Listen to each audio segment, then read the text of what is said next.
सदगुरु योगी पीर धाम से समझेंगे कि संसार में अवतारों को, संतों को क्यों कष्ट मिलता है, महात्माओं को भी। हाँ, वो तो महात्मा है, भगवान के रूप है और उनके पास शक्ति है और वो काल माया से परे है। तब भी हम देखते हैं प्रभु राम आए, कृष्ण आए, तो जेल से ही उनको कष्ट मिलना शुरू हो गया। 6 दिन में उन्होंने पूतना को मारा और कंस ने कितना ज्यादा उनको तंग किया, कभी कोई राक्षस भेज, कभी कोई राक्षस भेज, कभी कुछ भेज। प्रभु राम आए, उनको सीता का त्याग करना पड़ा 14 साल के लिए।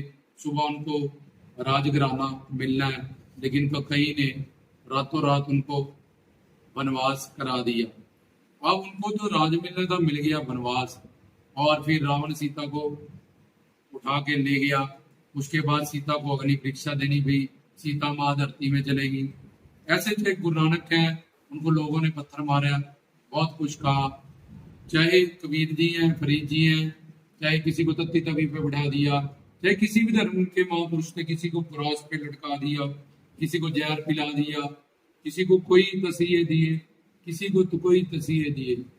ऐसा क्यों?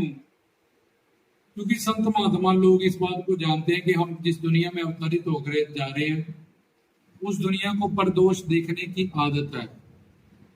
कि जब कोई उदार संत महात्मा, क्योंकि वो संसारी है और संसारी एक दूसरे में दोष देखते रहते हैं, कमियां निकालते रहते हैं, और ये रज तम सत गुण के अधीन है। जैसे एक पेड़ पे पक्षी बोला गुर्र गुम, तो सात्विक नेचर वाला बोलेगा जी देखो क्या बोला है। नीचे 3 दोस्त बैठे हैं, सीता राम दशरथ, क्योंकि पूजा पाठ वाला। अब राजस वाला वो बोलेगा जी ये तो बोला है, वो सब्जी का काम करता है, पैसे आते हैं उससे, उसके बाद बड़ा जी लहसुन प्याज अदरक बोला है। तीसरा तामस गुण है, वो नॉन वेज वगैरह अंडे उंडे खाता है, ये सब कुछ बॉडी बिल्डिंग करने के लिए वेट उठाता है और तामसिक चीजों का आहार करता है। जब उसका नेचर निंदा चुगली का है, गलत कामों का है, तो वो बोलेगा ये तो बोला दंड बैठक कसरत। अब उसका तामस, तो वो पक्षी तो कुछ भी नहीं बोला। उसमें से एक बकरी ने फूल को देखा, उसने खा लिया। एक पुजारी ने देखा, उसने पूजा कर ली। एक ऋषि ने देखा, उसको कोर्ट में लगा लिया। ऐसे ही अब वो संत और वो अवतार, जैसा जैसा इंटरेस्ट, रुचि, संस्कार, जितना उनका पुण्य उदय होता है, उतना वो संत अवतारों को जान पाते हैं, पहचान पाते हैं, समझ पाते हैं, शरणागत हो पाते हैं। जैसे एक सुई इर्द गिर्द रख दो, सुइयां सेंटर में चुंबक रख दो, जो जितनी प्योर है फटाक से चिपक जाएगी, जो बिल्कुल इम्प्योर है कोई एक्टिविटी उसमें नहीं होगी। जो थोड़ा थोड़ा उसमें थोड़ी थोड़ी हलचल अपनी जगह पे कम कमाती रहेगी। जो 50% है वो धीरे धीरे रिढ़ती हुई उसके साथ अटैच हो जाएगी। तो ऐसे ही संत महात्मा ऊपर से ही प्रिपेयर होके आते हैं। उनकी प्रारब्ध जो खुद उन्होंने क्रिएट की होती है कि हमने अवतार लेना और जीत जाके लीला करनी है, नाम गुण रूप लीला धाम से जीवों का कल्याण हो, इसलिए कीर्तन सामग्री बनानी है। और इंसान दुखी आदि देवी काद भौतिक आत्मिक, 3 ताप, 3 शरीर, 4 दोष, 5 क्लेश, 5 विकार, अनंत इसको बीमारियां माया की लगी हुई है। अपना ही ना दुख है इसको। फिर 35-40 ये 25-30 बंदे जो संसार में जो इसको जानते हैं, जिनसे ये अटैच है, बाकी इसको कोई मतलब नहीं है। संसार में कोई मर रहा है और कोई जेल है। तो कोई प्रभु राम को, कोई कृष्ण को, कोई नानक जी को, कोई कबीर जी को, कोई पीर बाबा जी को, कोई किसी को अपना आराध्य इष्ट मानेगा और उन्हीं के हिसाब से साधना करेगा, इंटरेस्ट, रुचि, आस्था होगी।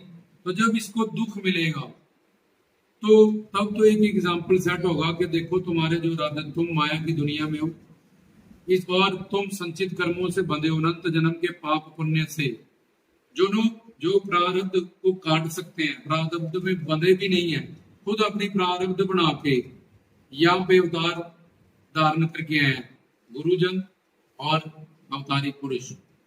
उन्होंने अपनी अवतार लीला में रज तम सत नेचर समझते हुए जीव की और परदोष देखने की आदत, कि जब कोई मर जाता है फिर उसकी तारीफें करते हैं, वाजे बड़ा अच्छा था जी, जब तक जीता है उसमें ये कमी है, ये कमी है। तो यही नेचर उनका बना रहता है, क्योंकि वो संसारी है। तो यही वो प्रभु राम में, कृष्ण में, नानक में, कबीर में, फरीद में, पीरों पैगंबरों में भी दोष निकाल लेगी। जो नहीं है जानबूझ के डाल लेगी, ऐसा क्यों करते हैं, ये क्यों करते हैं, ये उनकी शारीरिक क्रियाओं को देख के, जहाँ तत्व ज्ञान का कंसेप्ट ना क्लियर होने के कारण शंकाओं में पड़ जाते हैं। तो इसलिए वो तो पहले ही प्रिपेयर होके आए हैं।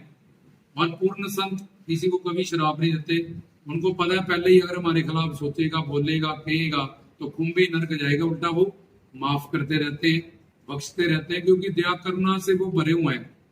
लेकिन इंसान रजतम सत गुण के अधीन है और बुद्धि के ब्रह्म प्रमाद विप्रलिप्सा करना पाटो और राग द्वेष अस्मिता अविद्या अभिनिवेश, ये पंच क्लेश चर दोष हमने पीछे लेक्चरों में बनाए हैं। तुम सारे लेक्चर सुनोगे तब तुम्हें सारा ज्ञान आसानी से समझ आएगा और तुम्हारा प्रारब्ध बढ़ेगा, तुम्हारे पाप नष्ट होंगे। बहुत सारे फायदे हैं। जिस दिन का भी प्रवचन तुम्हारे सात्विक गुण होगा, अच्छी तुम्हें सात्विक गुण लगा होगा, पुण्य उदय, उस दिन प्रवचन सुनोगे, बहुत बड़े पाप तुम्हारे नष्ट हो जाएंगे, बहुत शरणागति हो जाएगी, बहुत प्रोग्रेस कर जाओगे। जो भी तुम्हें चाहिए होगा बहुत जल्दी तुम्हें प्राप्त भी होगा। इसलिए सारे प्रवचन सुनना चाहिए। तो हमने आपको बताया कि ये सारी बातें, ये सारा कारण कि वो अपनी प्रारब्ध में दुख इसलिए दिखाते हैं। वो जो रोते हैं उनके पास प्रेमानंद है, ब्रह्मानंद है, वो लीला करते हैं, उनके आंसू में भी प्रेमानंद होता है।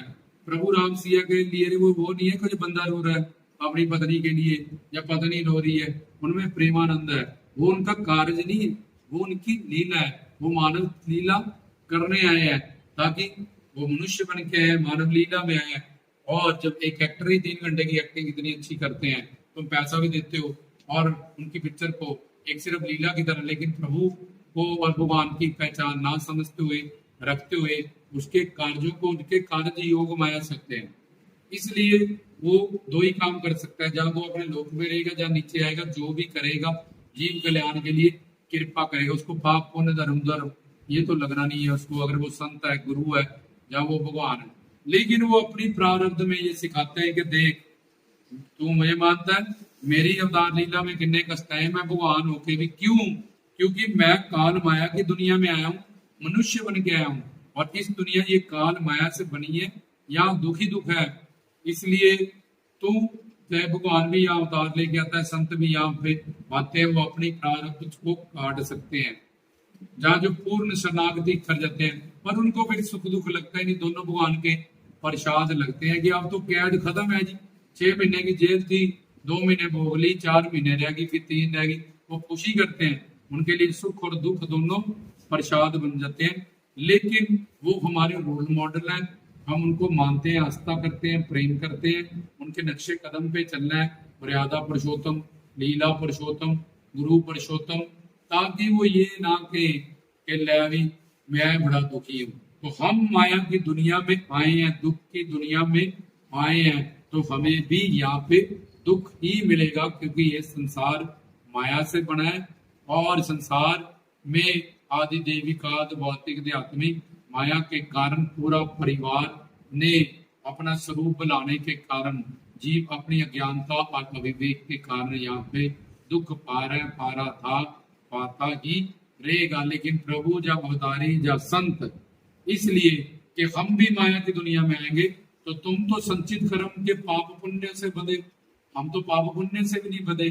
तब भी हमें कि जब हम पे दुख आए, हमें लगे कि यार कष्ट तो दुख तो भगवान पे भी आया, अवतारों पे आया, पर उनके पास क्या था?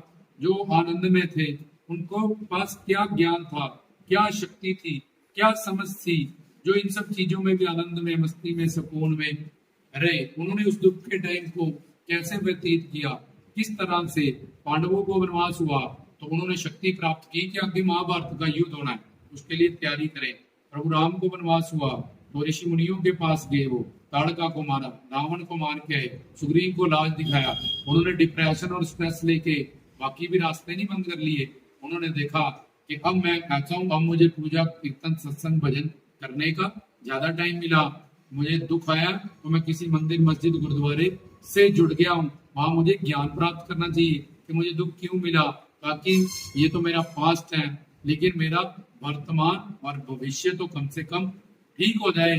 तो वो अपने दुख को दवा बनाते हैं, अपने दुख को एक नसीहत बनाते हैं, और उनके दुख उनका वरदान बन जाता है। जो उनका वर्तमान और उनका भविष्य उज्जवल कर देता है। इसलिए अवतारी लोग भी, संत लोग भी अपनी अवतार लीला में, और महात्मा लोग भी मानव का नेचर समझते हुए, उसका इंटरेस्ट, रुचि समझते हुए, उसमें प्रदोष देखने की आदत समझते हुए, तो ये राधे इष्ट देव और सदगुरु भी अवतार लेके दुनिया में आए। तो ये दुनिया माया की बनी है, और माया का पुत्र है सबसे बड़ा काल मन, और आगे उसकी फिर के फैमिली है, काम क्रोध लोभ मोह कार इच्छा द्वेष तृष्णा, ये सारी चीजें जो, और फिर तीन शरीर सूक्ष्म स्थूल कारण, चार दोष, पंच क्लेश, पंच विकार, पंचकोश, इन सब बंधनों में हम माया के अधीन होने के कारण हमें ज्ञान और अविवेक के कारण, अज्ञानता के कारण हम दुख भोगते रहते हैं। पर प्रभु बहुत बड़ी कृपा करते हैं हम पे, अवतार संत बहुत बड़ी कृपा करते हैं। तब भी इतना उनको पता भी है हम जहाँ जा रहे हैं वहां संसार हमें यही गिफ्ट देगा और यही तोहफे देगा, तब भी उनकी करुणा, उनकी दया, उनको अवतार लेने के लिए, धरती पे आने के लिए, जीव कल्याण करने के लिए, उनकी दया करुणा उनको धरती पे अवतरित करती है, और वो हमारा कल्याण करते हैं, क्योंकि वही हमारे सच्चे साथी हैं, प्रेमी हैं, हमारे अपने हैं। आज इस बात को समझे, लाख जन्म में समझे, करोड़ जन्म में समझे, जब भी सुख शांति प्रेम आनंद की बात आएगी, वो जहाँ पे है वहीं पे मिलेगा।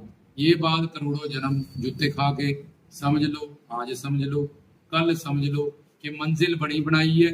अच्छा जी, हमने भक्ति करेंगे, सेवा से क्या करोगे, संसार में जाओगे, हाँ फिर क्या करोगे, बहुत ज्यादा मेहनत करेंगे, किसके लिए, सुख शांति प्रेम आनंद तो मिलेगा नहीं। पैसा मिल सकता है, कोठी मिल सकती है, कारें मिल सकती है, प्रॉपर्टी मिल सकती है, सुख शांति प्रेम आनंद ये तो मिलेगा, ये तो माया का बना हुआ संसार है। वो सारे नश्वर चीजें हैं, जिसके लिए दंड मिलेगा तुम्हारे साथ भी नहीं जाएंगी। तो स्वार्थ से जुड़ी हुई चीजें हैं, स्वार्थ पूरा हो रहा है तो ठीक है, रिश्ता निभ रहा है, नहीं तो फिर उलट है, उदासीन है, या फिर तुम्हारे दुश्मन बन जाएंगे तुम्हारे अपने ही। इसलिए आज नहीं तो कल, कल नहीं तो परसों, सबको ईश्वर की दुनिया में चलना ही पड़ेगा, तभी उसको सुख शांति प्रेम आनंद मिलेगा। और सही जगह पे मेहनत करेगा, चलेगा, आज नहीं तो कल दूध को मथेगा, मक्खन घी जरूर मिलेगा। जब चूने वाले पानी को मथ रहा है और अनंत जन्म से, काल से, अपनी बुद्धि से, इस अहंकार से करोड़ों जन्म पार ले लिए, तब भी उसको ये चीज, क्योंकि वो चीज वहां पे है ही नहीं। जैसे आंख कान का काम नहीं कर सकती, कान जुबान का काम नहीं कर सकता, ऐसे माया काल के बने हुए इस नश्वर संसार में सुख शांति प्रेम आनंद जो ढूंढते हैं उनको मूर्ख कहते हैं।